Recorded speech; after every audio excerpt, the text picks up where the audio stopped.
Right, I just want to move on to something that one of our Patreons asked a question. So it's talking about contact tracing. Now, China were very quick with the virus to get contact tracing up, and it became a national thing. They have big companies like Tencent and Alibaba, big technology companies, and I believe for the national system here, they used a ride-hailing service, a bit like Uber in the States. They have a company here called Didi, and they piggybacked onto some of their technology to start the contact trace. It was a national system.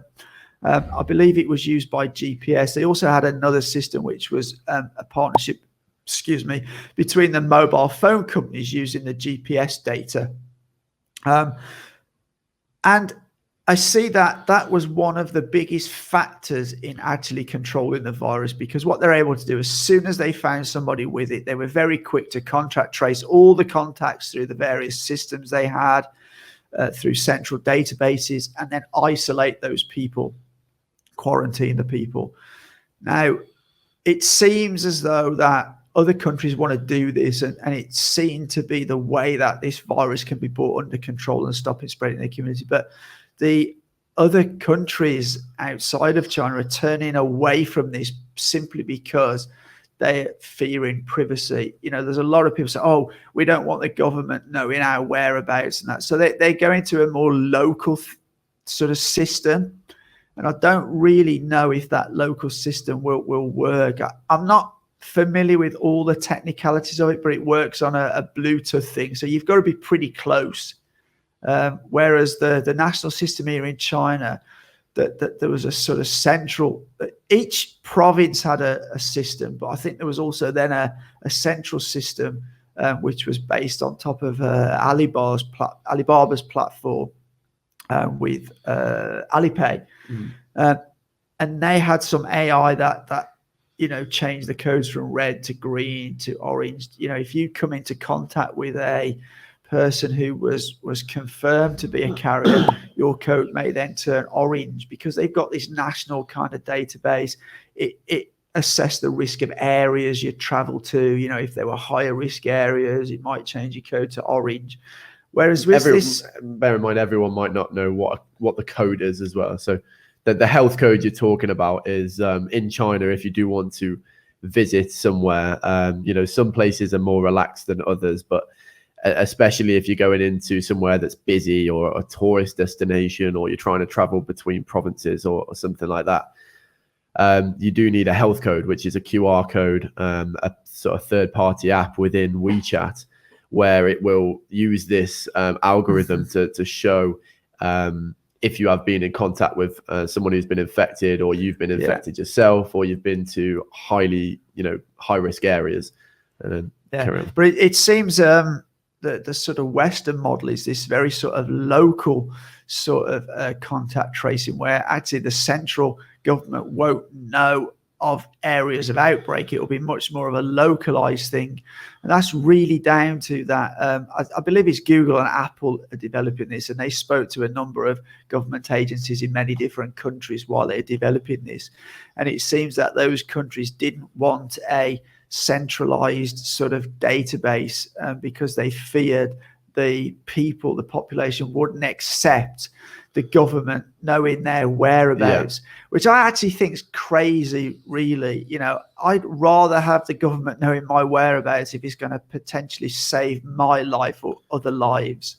And the other thing I think that is crazy about it, actually, there's a lot of applications on phones which are sending that location data back to people like Facebook and all these people who use these check-in apps to say, so and so is now at this restaurant with blah blah blah. They're using that tracking. And yet the people thinking, I don't want the government using that. Now, it could be very easy that once this is all over, the government could delete that data. And personally, I think unless you're doing something wrong, I don't really see what the problem is with the government knowing your whereabouts, especially if they can use that then to protect you or protect others if you have come into contact with a positive COVID-19 person. I just will- think it's a bit mad. I will add on to that. I just want to thank MWLI 1984 for the super sticker. Thank you very much for that. We've got another question in which we'll go on to in a second.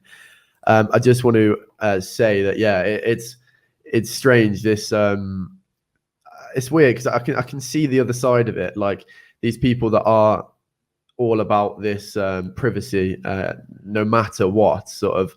Even if they probably know, most people know that that's probably going to be a good thing for their health, and it's more likely that they're going to save people in their nation if they do contact tracing. But especially in America, where it's one of the, I don't know which amendment it is, and in the West in general, it's a massive deal to have your privacy. So I think people see it as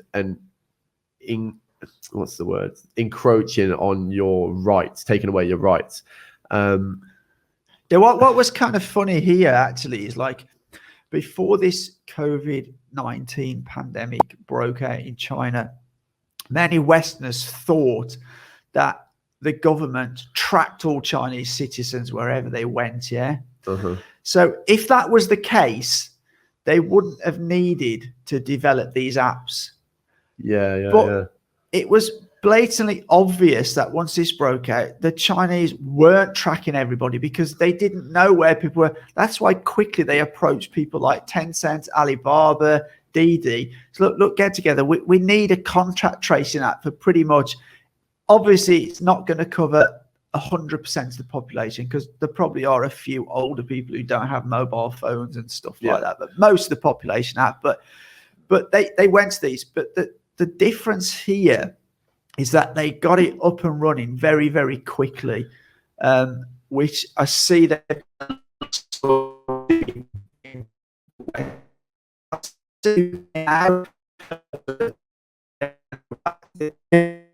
the sort of contact tracing and testing and quarantine, and they're now moving back to that because they see this is the only way of controlling it. That's the only way you're going to do it. Yeah, it's mad. People are saying, like, I think people are starting to really realize now that this is not a 1 month, a 2 month problem, and then everything's going to go back to normal. People who think that are living in fantasy world.